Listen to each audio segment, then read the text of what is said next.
pero también tenemos muchas otras festividades. Estamos celebrando el día de Pentecostés, y el día de Pentecostés fue el día del nacimiento de la iglesia. Así que estamos de cumpleaños hoy. Feliz cumpleaños a todos nosotros. Estamos de cumpleaños. En adición a Pentecostés, estamos celebrando la fiesta judía de Shavuot. Daremos un poquito más de detalle de eso también. Y estamos celebrando Aldersgate. Ustedes vieron el video, el bump video de la experiencia de John Wesley, que fue el padre del metodismo, y la experiencia que él tuvo con el Espíritu Santo del corazón ardiente. Vamos a elaborar sobre eso también un poquito. Pero quiero empezar con una ilustración, una historia que fue verídica y trata sobre otra celebración. Y la celebración fue de los Medias Rojas de Boston. ¿Cuántos aficionados hay aquí al béisbol que conocen los Medias Rojas de Boston? Están diciendo búho allá atrás. Ese tiene que ser un fanático de los Yankees. Sí, de los Medias Rojas. Los Medias Rojas de Boston, al empezar la temporada de béisbol, para los 1900, temprano los 1900, fueron la franquicia más ganadora de series mundiales. Ellos ganaron 5 de las primeras 15 series mundiales.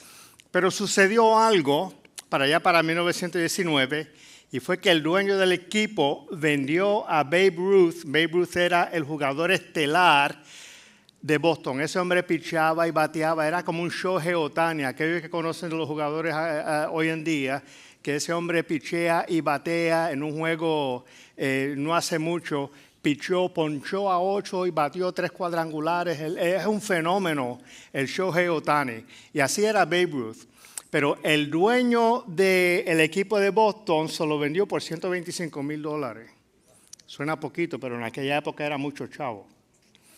Por $125,000 a los rivales Yankees de Nueva York. Y desde ese entonces surge lo que en el folclore norteamericano y en la fanaticada beisbolera, lo que se conoce como la maldición del bambino. Porque, y tengo una ilustración de él, el bambino, este es Babe Ruth, con uniforme de los Red Sox, se lo vendieron a los Yankees, y desde que vendieron a ese hombre a los Yankees, los Medias Rojas no volvieron a ganar una serie mundial hasta el 2004. 86 años sin haber ganado ninguna serie. Llegaron a ir a las finales en 4 ocasiones, pero era bien agonizante verlos llegar hasta el juego 6º y 7º y perder de una manera aparatosa. Aquí yo recuerdo haber visto este se llama Bill Buckner. Ellos estaban ganando la serie, este era el último juego, última entrada, arriba 5-2, 2 out, y el que está bateando tiene 2 strikes. Falta un strike para poncharlo y ganar la serie mundial. Ese viene, batea un hit. Viene otro después y batea un hit. Viene otro después y batea un hit, se llenan las bases. Entonces vienen, el pitcher tira un wild pitch, se le fue al catcher, le entra una carrera. Y viene este tipo a batear, entonces el siguiente batea un roletazo frente a la primera base, Bill Buckner. Lo único que tenía que hacer era coger esa bola y pisar la base y ganaban la serie. Eso lo hubiera cogido el pastor Efraín, esa bola. Él hubiera cogido esa bola y hubiera sido out. ¿Y saben lo que pasó? Se le fue entre las piernas y entraron 2 carreras, y de ahí la maldición del bambino. No fue hasta el 2004 que tuvieron que buscar refuerzos dominicanos, latinos. ¿Cuántos dominicanos hay aquí? ¡Yay! Los refuerzos dominicanos, el estelar Big Papi David Ortiz, Pedro Martínez, pitcher estelar, y Manny Ramírez, bateador estelar. Y gracias a este trío de dominicanos y la aportación de los otros jugadores, obviamente, terminó el curse del bambino. Sox bid, curse, farewell. Se acabó la maldición del bambino.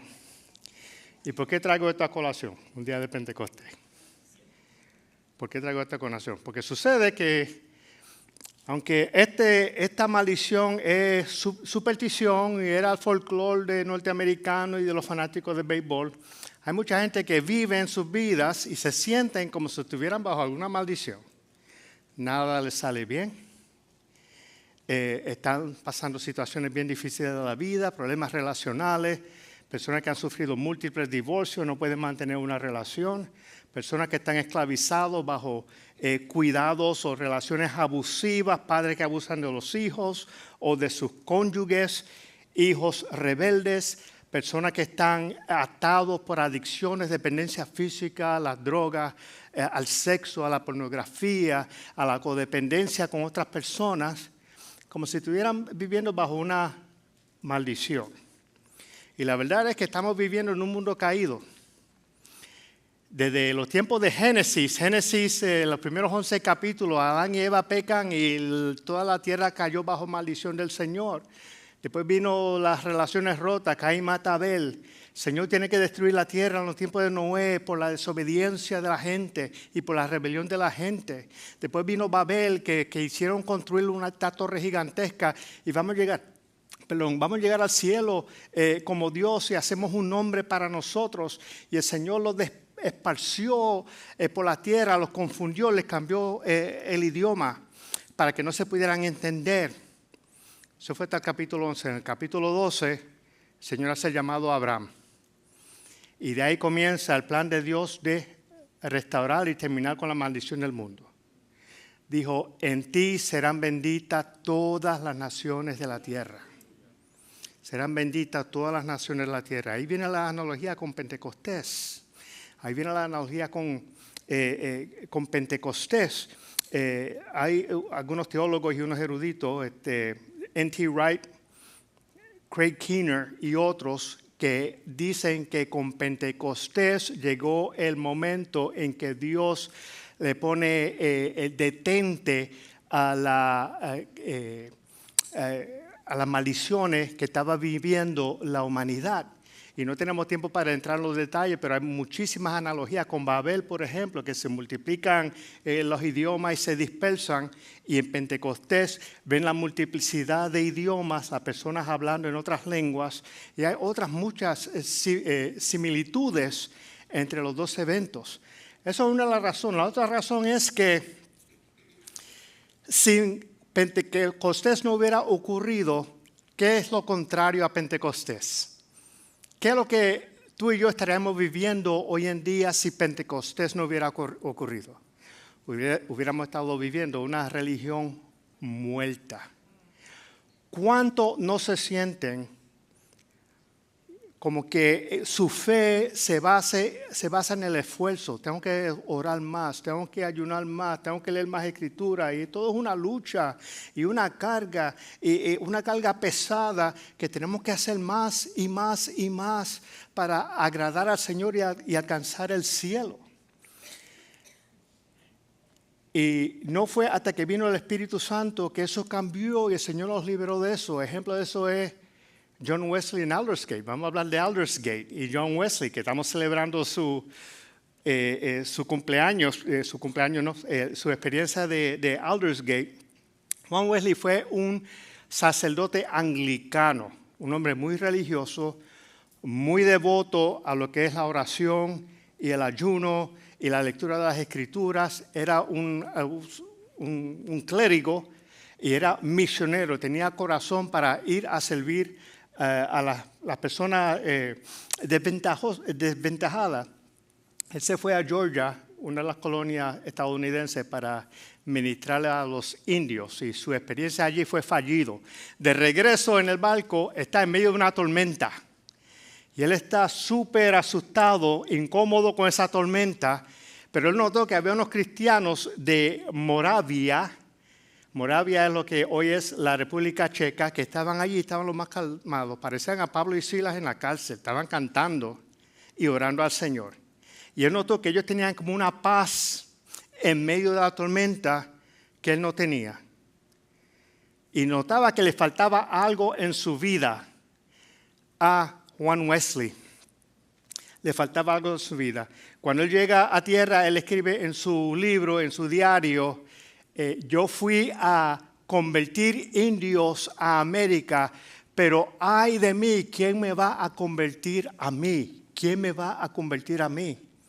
Un hombre muy religioso, pero está viviendo una religión muerta, porque le faltaba algo. Le faltaba toque, llenura, poder del Espíritu Santo. Y un día en la calle de Aldersgate, en Londres, él está escuchando, están dando una lectura del prefacio del libro de Romanos que escribió Martín Lutero. Y mientras él está oyendo esa lectura, algo sucedió en su vida. Vamos a ver la foto de Martín Lutero. Este es el padre del metodismo y con eso dio inicio al metodismo. Y esto fue lo que él escribió después de haber escuchado esa lectura. Alrededor de 8:45, mientras él describía el cambio que Dios obra en el corazón por medio de la fe en Cristo, está describiendo el que está leyendo el prefacio a Romanos, sentí mi corazón extrañamente calentado. Esa es la experiencia del corazón ardiente. Sentí que confiaba en Cristo, solo en Cristo, para mi salvación. Y se me concedió la certeza de que Él había borrado mis pecados, incluso los míos, y me había librado de la ley del pecado y de la muerte. Él tenía mucha escuela, fue a seminario, fue sacerdote anglicano, sabía mucha teología, vida dedicada al ayuno y la oración, pero le faltaba algo. Le faltaba algo a él. ¿Sabe? Yo tuve mi propia experiencia de Aldersgate. He tenido varios. Cuando yo me acepté al Señor, el día posterior a aceptar al Señor, lo mismo que él describe aquí, yo lo sentí. Tenía certeza de que el Señor me había salvado. Tenía seguridad de que tenía un poder que no era mío, no estaba en mí, pero un poder que el Señor me otorga para no pecar contra Él, para amarlo, para servirle. Pero reciente tuve una experiencia muy bonita y esto fue del Espíritu. Estoy hablando con ustedes ahora, pero mi padre está en el hospicio, él está a punto de morir, mi papá. Mi hermano está allí con él. Le quedan horas o días de vida. Hace varios días lo fui a visitar y cuando entré al cuarto en el hospital de veteranos, yo le vi el rostro como que resplandeciente. Me recordó de Moisés cuando bajó del monte del Sinaí, que tenía el rostro resplandeciente y tenía esta serenidad y esta paz en su rostro y una sonrisa. Y yo me tengo que acercar porque yo dije, ¿qué es esto? Y yo me acerco y no tenía ninguna arruga en su cara. Era como si fuera un cuerpo glorificado. Era como si fuera la transfiguración de Cristo delante de los discípulos. Y yo decía, ¿qué es esto? Esto fue una experiencia muy personal mío, pero fue profundo. A la misma vez yo sentí una paz interior tan y tan profunda. Y como si el Señor me estuviera diciendo, todo va a estar bien.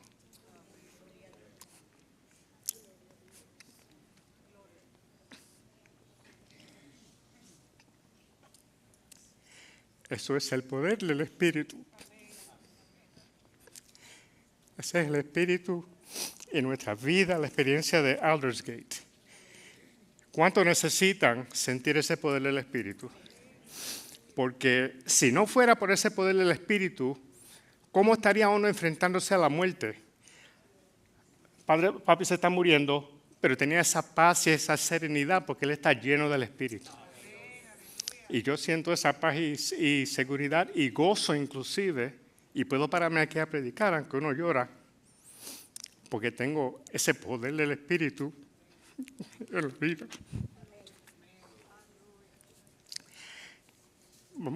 Vamos a ir a las Escrituras. Estamos en Hechos capítulo 2, del 1 al 11.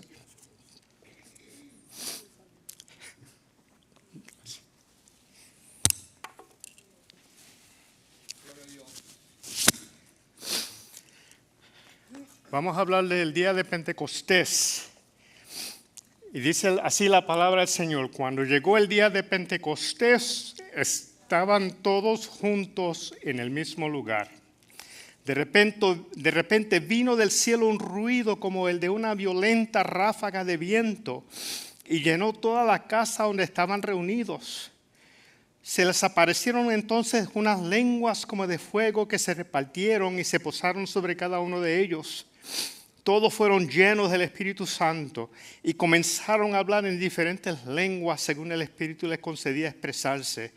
Estaban de visita en Jerusalén judíos piadosos procedentes de todas las naciones de la tierra.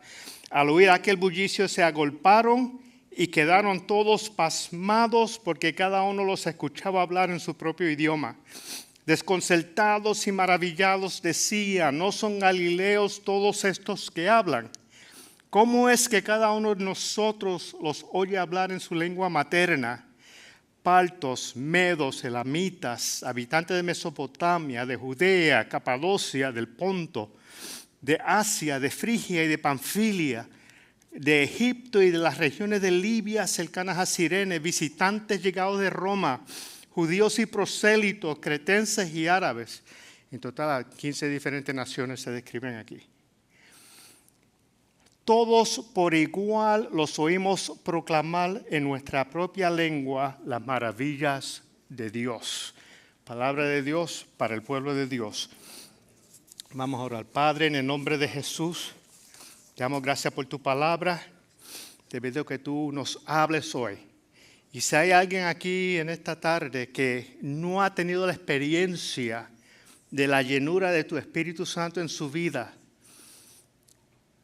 que puedan sentir de una forma palpable tu presencia en su vida en todo momento, que puedan recibir la guianza y la dirección que el Espíritu Santo provee y que puedan sentir el poder de tu Espíritu Santo en su vida, te pido que tú desciendas de manera poderosa en medio de tu iglesia y que tú satures este lugar de tu presencia. Queremos ver tu gloria en nuestras vidas, en nuestros medios en esta tarde. En el nombre de Jesús, amén, amén. Pueden sentarse, amados hermanos. Para dar un poco de trasfondo, el día de Pentecostés estaban todos reunidos. El Señor los mandó a que ellos esperaran por el Espíritu Santo. Y es curioso que le dijo a sus discípulos, personas que estudiaron con Él, que aprendieron con Él, que tuvieron experiencias con Él, que sabían de teología. El Señor le dijo: todavía le falta algo. Le falta recibir poder. Igual, similar a John Wesley, todavía le faltaba algo. Similar a Nicodemo, que está delante del Señor, un maestro de Israel, fariseo de fariseos, el Señor le dijo: tú tienes que nacer de nuevo. Te falta algo en tu vida de parte del Espíritu Santo. Y la experiencia de Pentecostés está lleno de muchos simbolismos y apuntan hacia el Viejo Testamento y confirman y apoyan, hacen cumplir muchas de las profecías del Viejo Testamento. En primer lugar, que es una de las primeras cosas que aprendemos en Pentecostés, Pentecostés demuestra que Dios sigue presente. Dios está presente. La semana pasada hablamos de que Jesús ascendió al cielo. Y algunos quizás pensarán: Él ascendió, se acabó la obra, ya ha cumplido su obra. Pero no, el Pentecostés es el principio, es el nacimiento de la iglesia. Mira lo que dice en Hechos. De repente vino del cielo un ruido como el de una violenta ráfaga, como si fuera un viento. Y los ruidos son bien característicos de la presencia de Dios en las Escrituras. El capítulo 19 de Éxodo, cuando Moisés va a recibir las tablas, dice que aquel monte de Sinaí tembló, habían truenos y relámpagos, había un fuego, lo que los judíos llaman el Shekinah de Dios, la luz de Dios, el fuego de Dios descender sobre la montaña. Hubo terremoto, hubo el ruido como de una trompeta fuerte con la presencia de Dios, a punto de que el pueblo de Dios no se atrevían a acercarse por la magnificencia de la presencia de Dios. Elías tuvo una experiencia algo similar cuando estaba en la cueva huyendo de Jezabel. Dice que el Señor lo mandó a esperar ahí, que él iba a pasar por allí. Y dice que vino un terremoto, hubo un viento fuerte, pero Dios no estaba ahí. Pero es interesante de que la presencia de Dios se asocia a esos eventos grandes. En el caso de Elías, él vino en la forma de un silbo apacible. El Señor estaba ahí en el silbo apacible. Así que lo que estamos viendo aquí en esta escena es presencia de Dios. Para los judíos que están experimentando esto lo que apunta es hacia la presencia de Dios. Y fíjense que no dice que hubo un viento, dice que oyeron un ruido como si fuera de un viento. Muy probable que aquellas cortinas en aquella habitación ni se movían, pero oyeron un ruido. Eso era como el motor de un 747 cuando va a despegar. Oyeron ese ruido fuerte, pero no solo oyeron, sino que vieron repartirse unas lenguas como de fuego. Se les aparecieron entonces unas lenguas como de fuego. No se sabe en realidad qué es lo que se está describiendo aquí. Yo iba a poner un menor ahí encendido para que vieran las lengüitas de fuego para usarlo como ilustración, pero no quería cooperar el encendedor. Así que no lo pude poner. Pero apareció sobre cada uno de ellos una lengua como de fuego. Y eso también representa presencia de Dios. Dios está presente. Dios está presente. Ese es el Shekinah de Dios. Ya vimos cuando bajó la luz sobre Sinaí. Cuando Moisés ve ese arbusto que está ardiendo, está en fuego pero no se consume. Las Escrituras hablan de que detrás del velo del templo está el arca del pacto. Y entre los querubines, cuando el Señor bajaba, venía la luz de Dios encima del arca. Ese es el Shekinah de Dios. Esa es la luz de Dios. Esa es la presencia de Dios en nuestras vidas. Pero lo que es glorioso de aquí y de Pentecostés, contrario al Viejo Testamento, donde la luz de Dios descendía sobre o estaba con, aquí la luz de Dios, la presencia de Dios está adentro de nosotros. De hecho, Jesús mencionó cuando estaba hablando del Consolador de que Él iba a venir, iba a estar con ustedes y va a morar dentro de ustedes. Y de pronto todos fueron llenos ¿de qué? Del Espíritu Santo. Todos fueron llenos del Espíritu Santo. ¿Cuántos necesitan llenura del Espíritu Santo hoy? ¿Cuántos necesitan llenura del Espíritu Santo? Nosotros sabemos cómo se siente cuando no está el Espíritu Santo en nuestras vidas. Cuando tratamos de luchar y vivir una fe, la fe que se basa en hacer más esfuerzo, hacer más, trabajar más duro. Sabemos cómo uno se siente, agotado, cansado, rendido, desanimado, frustrado en la vida. Por eso necesitamos del poder del Espíritu Santo en nuestra vida. Si ustedes no han experimentado ese poder en su vida, hoy es la tarde. Esto no es cualquier otra tarde. No lo dejen para después. Hoy es la tarde de experimentar el poder del Espíritu Santo en su vida. Y no solo nos da presencia, el Espíritu Santo nos guía. Pentecostés demuestra que el Espíritu Santo nos provee guía y dirección. Y volviendo al Shekinah, en el desierto decía que había una columna de fuego que les marcaba el camino, que descansaba sobre el tabernáculo, y si eso no se movía, ellos se quedaban en su lugar. Pero cuando esa columna de fuego comenzaba a moverse, tenían que levantar el campamento y ir detrás de él. Tenían que levantar el campamento. ¿Te está dando lugar a que el Espíritu dirija tu vida? ¿Te sientes que necesitas dirección? ¿Estás enfrentándote a alguna situación que tienes que tomar una decisión importante en tu vida y no sabes qué hacer? No tienes conocimiento, no tienes a quién consultar, no tienes los recursos. Necesitas guianza en tu vida. Clama a Dios. Pídele al Espíritu Santo que te dirija. Cuando el Espíritu Santo llegó, se derramó en en Pentecostés, el Espíritu Santo se convierte en el motor de la primera iglesia, guiando todos los eventos que se describe en Hechos. El Espíritu impulsa a Felipe a encontrar en contacto con el eunuco etíope, Hechos 8:29. El Espíritu prepara a Pedro para la llegada de los mensajeros de Cornelio. El Espíritu ordena a Pedro a ir a visitar a estos mensajeros. Ordena la separación de Pablo y Bernabé para llevar el evangelio a los gentiles. El Espíritu guía las decisiones del Concilio de Jerusalén. El Espíritu está dirigiendo a Pablo en su viaje misionero, y cuando él entra a Asia le prohíbe ir a ciertos pueblos. Tiene la visión del varón macedonio: ven a Macedonia y ayúdanos. Y él tuvo que cruzar, y dice que eso fue el Espíritu que lo movió a eso. Y también el Espíritu revela a Pablo que lo que le aguarda en Jerusalén. La iglesia primitiva era una comunidad guiada por el Espíritu Santo. Mira lo que dice Juan 16:13. Cuando venga el Espíritu de la verdad, Él los guiará a toda la verdad y les anunciará las cosas por venir. Mira lo que dice Romanos.